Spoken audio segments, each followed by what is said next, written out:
How's it going, my fellow Helldivers? And welcome back to another Galactic War Map video. If you think you've seen this video before, or you've seen it come up on your feed already, shut up. No, you haven't. Okay, honestly, yeah. Okay, I'm kind of remaking the video that I made and uploaded last night. Uh, I made that video again last night, and I was kind of tired and I was just not happy with it. So I'm just remaking the whole video, and I'm kind of reworked my bot front strategy a bit because I realized that the strategy that I pitched in that last video, it kind of was all over the place and didn't make sense. But like I said, I reworked it, and I think I came up with a way better, more solid strategy for the bot front. So without further ado, let's just jump right into it. Starting off, as usual, with the squid front. And guys, the Illuminates' autocratic intentions are no longer shrouded in mystery. We finally know what's going on with the Illuminate as the story has finally progressed and developed with the squid front, and the Meridian black hole has come into play now. So what's going on with the squid front right now is that they discovered that for each successful squid invasion, they are siphoning dark matter slash dark energy. I'm not sure what it's called from the galaxy to supercharge the Meridian black hole somehow. And now the Meridian black hole is on a trajectory towards super Earth. So now when we go and defend illuminated invasions and we're successful with that, we will slow down the Meridian black hole from reaching super Earth. Every time we fail a squid invasion, that Meridian black hole gets a little bit more energy and it starts heading a little bit closer to super Earth. So that's finally going down. That's finally going into play. Does this mean we're going to get the mega squid invasion that we've all been waiting for, that we all been predicting finally? Or are we all just crazy and there is no mega squid invasion coming and this is it? Because again, the Illuminati have been doing this since they invaded and since they came back. So who knows? Who knows? I do know one thing though. I do know one thing, and I'm not sure if I could show it to you guys here. Oh shit! I do know one thing. Yeah, I can show you guys. I do know that they're well. I might be wrong, but I assumed that the invasion level was going down as time progressed, indicating that we were dwindling their numbers since these are the straggler forces. And as soon as that invasion level reaches 1 or 0, then that's when they were gonna get like a reinforcement in like their mega fleet when the mega fleet comes in and invades. Again, not sure if that's true or not. Not sure if that's real or not. Because at this point, it just is, we've been talking about it for so long, it just feels like we're crazy. But that's just a quick update on the squid front. So, like I said, the Meridian black hole is finally coming into play. Things are happening now on the squid front, but it's still kind of the business as usual for the squids. All right, moving on to the bug front. I'm just gonna go over this front really quickly since not much has changed since my previous video that I made on the bug front, or the Galactic War Map, I should say. Like I said, not much has changed. It's pretty much still in the same spot. So everything that I said in my previous video kind of still stands. But I'm pleading with you, you bug divers. I'm begging you guys, please.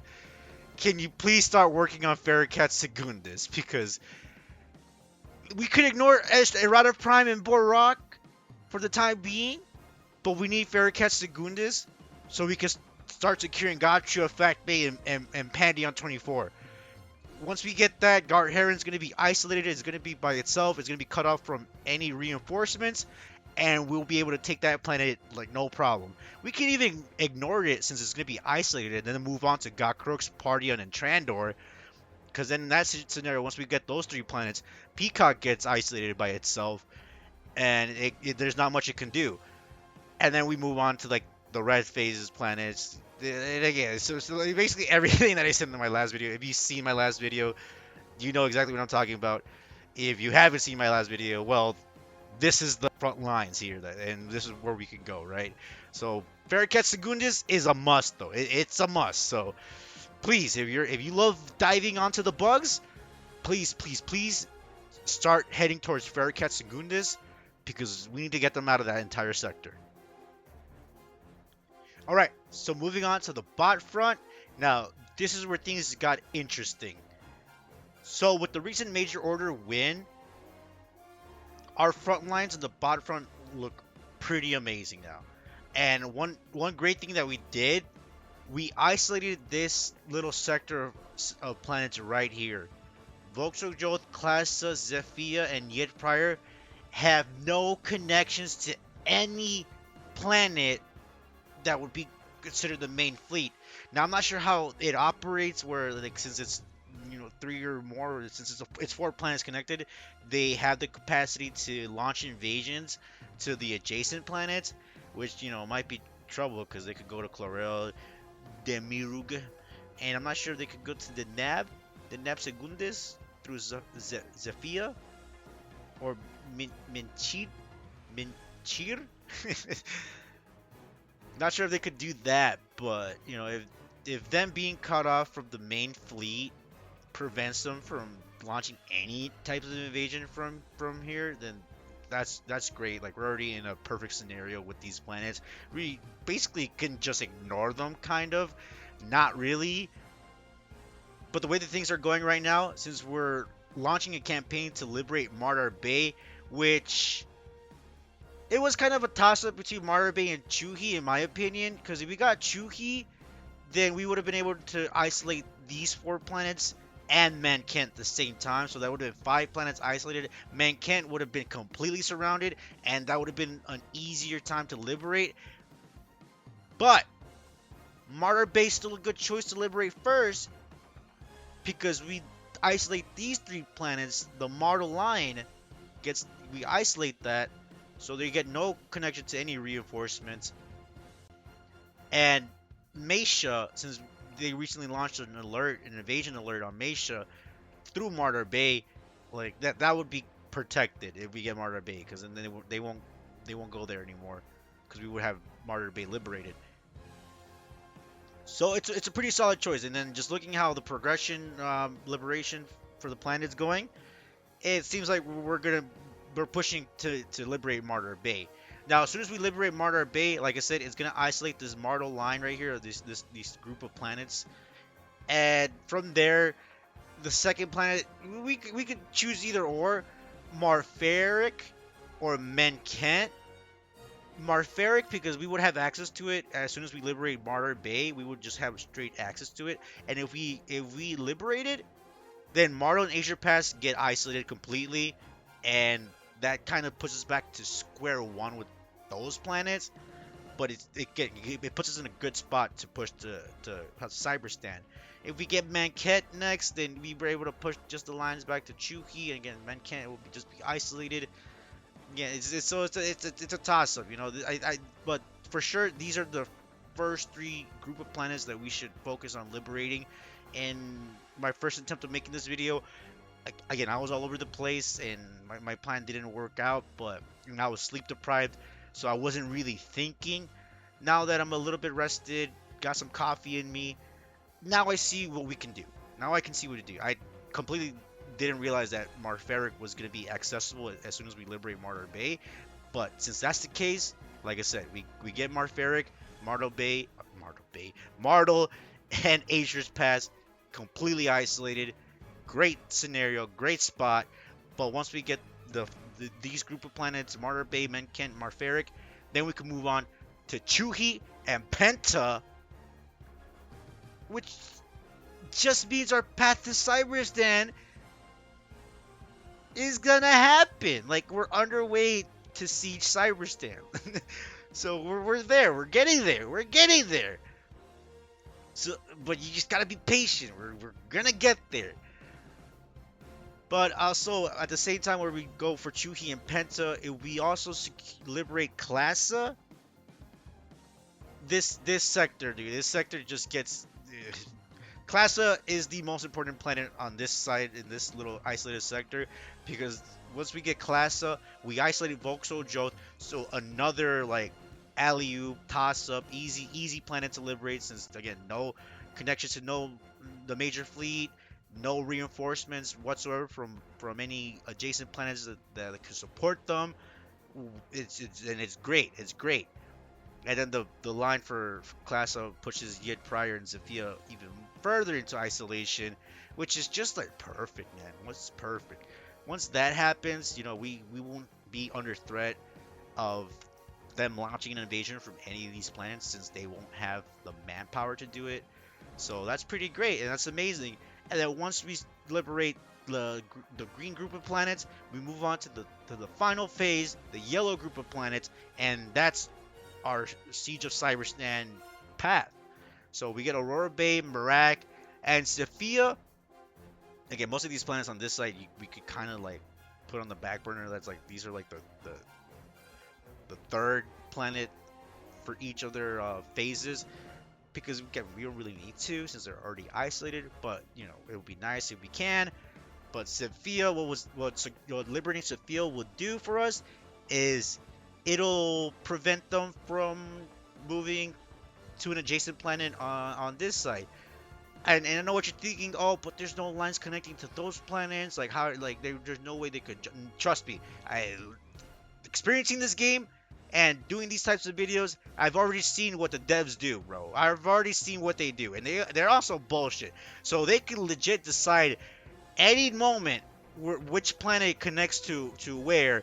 And again, we want to prevent that as quick as we can so they don't just immediately start jumping to another planet and then invasion alert and it completely derails our whole plan.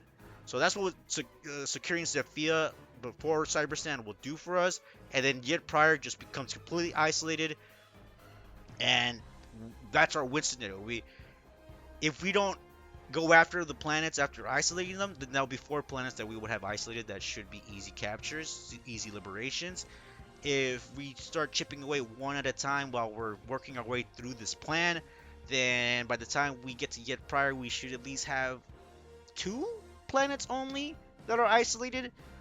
So that's a good scenario because again, we don't have to worry about any planets being under invasion threat behind our lines when we're on Aurora Bay and Merak, and as soon as we get to Cyberstan. Like that's our win scenario. So if you want to get to Cyberstan as quickly as you can, please ingrain this battle plan, this strategy, and start sharing it. Start sharing it with your fellow Helldivers. Start sharing it with your family. Start sharing it with your dog, your cat, your goldfish. Whoever will listen, you gotta tell them the gospel. The siege of Cyberstan is within our grasp. We can do it and we can get there if we play it right. But if we fuck up, we're not going to get there anytime soon. And realistically, time prediction, we kind of already proven we could liberate planets in about a week. 3 planets in about a week. Because that's what we did with Vernon Wells, LaSalle, and Short Bay. I get it. It was the major order, and the majority of the community was active in that effort, which is great. It's wonderful.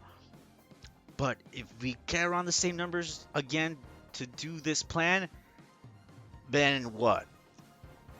1, 2, 3, 4, 5, 6. I would say about 3 to 6 weeks. We could get the Cyberstan, but again, it all depends on what the devs' plan is for the story. Because at any moment, they could just completely derail our plan and do some bullshit because of the story, or they could be like, "No, you guys are not gonna go to Cyberstan. Here's an invasion alert on the bug front. Here's another major order for the bug front. And here's another major order for the bug front. And you know what? 2 invasion alerts on the bug front." And then we're like, okay, well, while that's all that's happening, the front lines on the bot front get like pushed further back, and we fall back, and we lose Short Bay, Lasog, Vernon Wells, all the ground that we made. It's completely null and void. But if that doesn't happen, then this is our path to Cyberstan. So, like I said, if you want to get there, you gotta consider this strategy because it's there. It's there. All right. But that's enough of my yapping. So, thank you for watching and listening to my crazy speak. I really appreciate it.